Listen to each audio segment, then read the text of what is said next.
Tonight, I'm very pleased to welcome a man who has been an incredible champion for so many of these values that we all share, and we've shared them for a long time. I don't think too many of you people have heard of him. He's very low-key. He's a very low-key person, but he's highly respected. He is a great person. I've known him for so long. For the past 16 months, Robert F. Kennedy Jr. Whoa.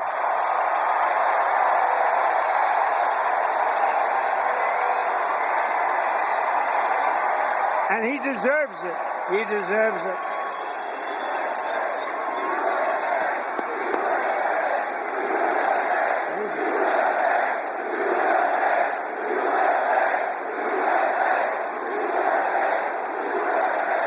For the past 16 months, Bobby has run an extraordinary campaign for President of the United States. I know, because he also went after me a couple of times. I didn't like it.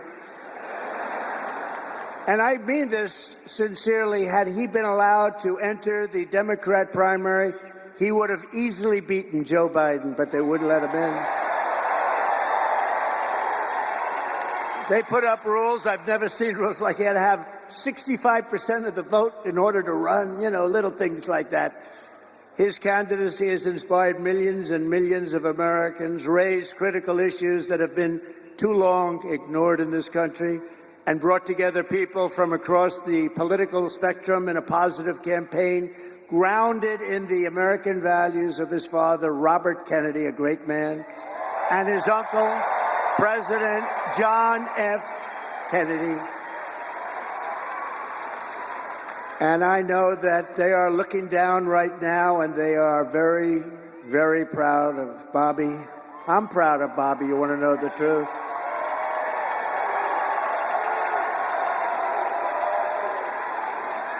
And I don't think I've ever introduced anyone that got applause like he just got. I must tell you, I don't think it's true. I don't think I've ever introduced anybody that got applause like that.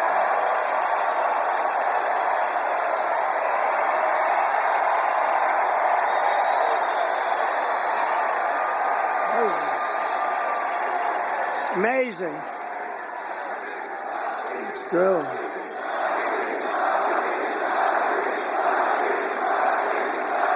Amazing.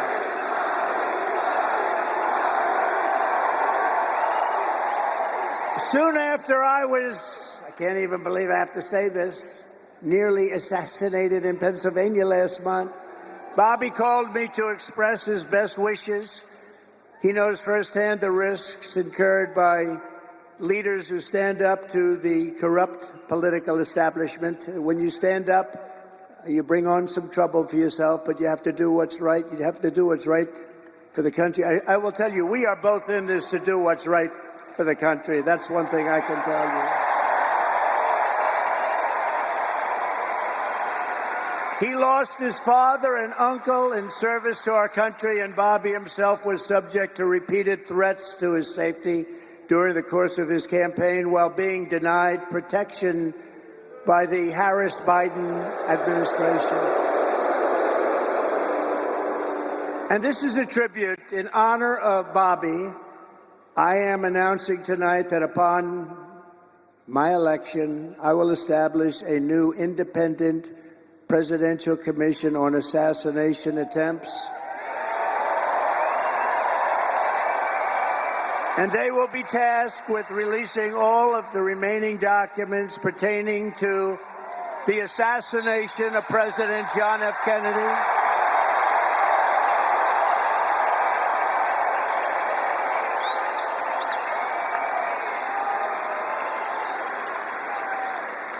And they will also conduct a rigorous review of the attack last month. But I tell you, I have never had more people ask me, please, sir, release the documents on the Kennedy assassination. And we're going to do that. And I also want to salute Bobby's decades of work as an advocate for the health of our families and our children. Nobody's done more. Millions and millions of Americans who want clean air, clean water, and a healthy nation have concerns about toxins in our environment and pesticides in our food.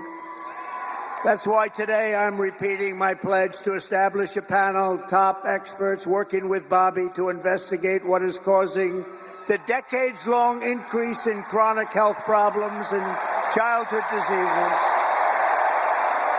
including autoimmune disorders, autism, obesity, infertility, and many more. We want every child in America to grow up and to live a long and healthy life. So I just want to ask Bobby to speak for a little while. I'll stand aside. I'm going to stand aside. But I can only tell you, I've known him a long time. We've been a little bit on the opposite side of the equation, but I will say this, he is a brilliant, I still think of him as young. He's not that young. I always call him young, but he's not that young. But he is a phenomenal person, a phenomenal man who loves the people of this country as much as anybody can love the people of this country. So, Bobby, please say a few words. Thank you very much.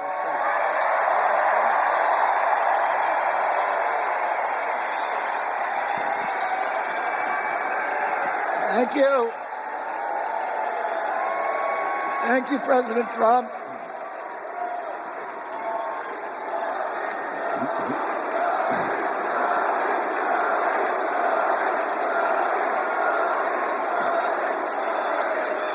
Thank you.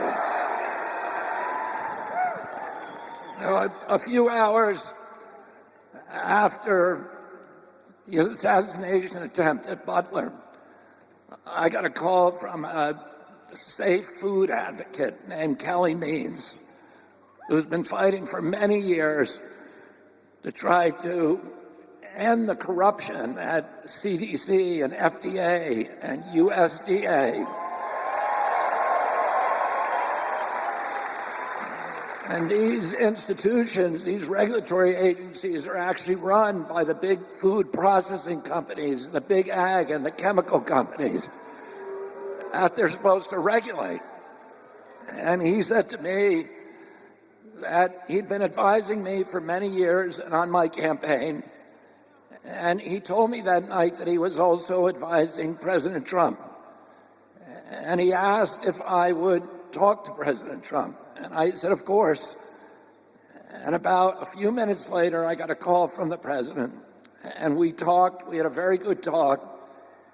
And then he invited me to come see him the next day. And I went to Minneapolis and saw him. We met again a couple of weeks later in Florida. And we talked about, not about the things that separate us, because we don't agree on everything, but on the values and the issues that bind us together. And one of the issues that he talked about was having safe food and ending the chronic disease epidemic.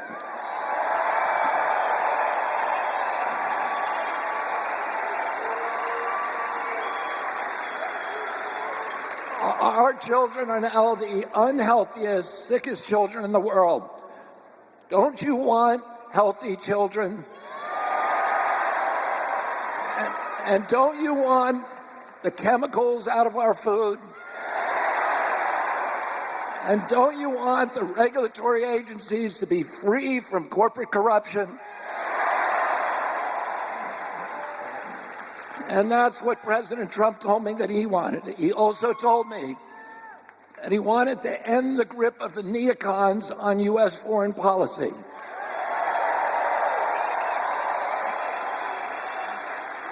He said he didn't want any more $200 billion wars in Ukraine, that we could use that money back here in the United States.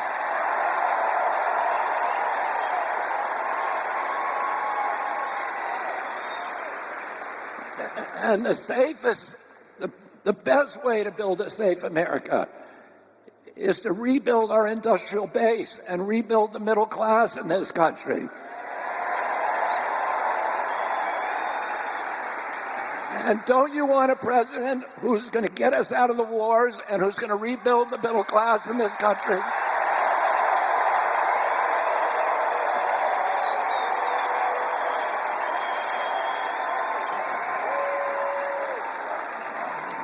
And he told me that he wanted to end the censorship because the whole basis of American democracy is the free flow of information.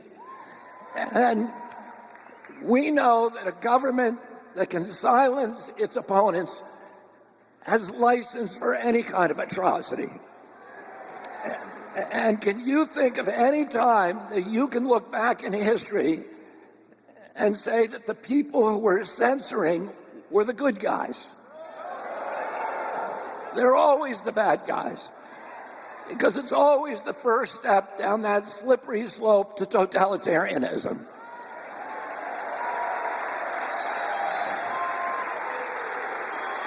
And don't you want a president who's going to protect America's freedoms?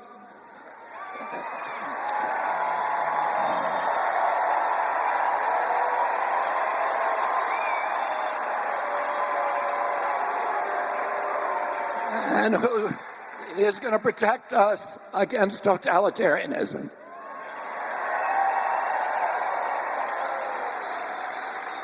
And I want to ask you again, don't you want a safe environment for your children? Don't you want to know that the food that you're feeding them is not filled with chemicals that are going to give them cancer and chronic disease? And don't you want a president that's going to make America healthy again? Thank you all very, very much, and God bless you, and God bless America.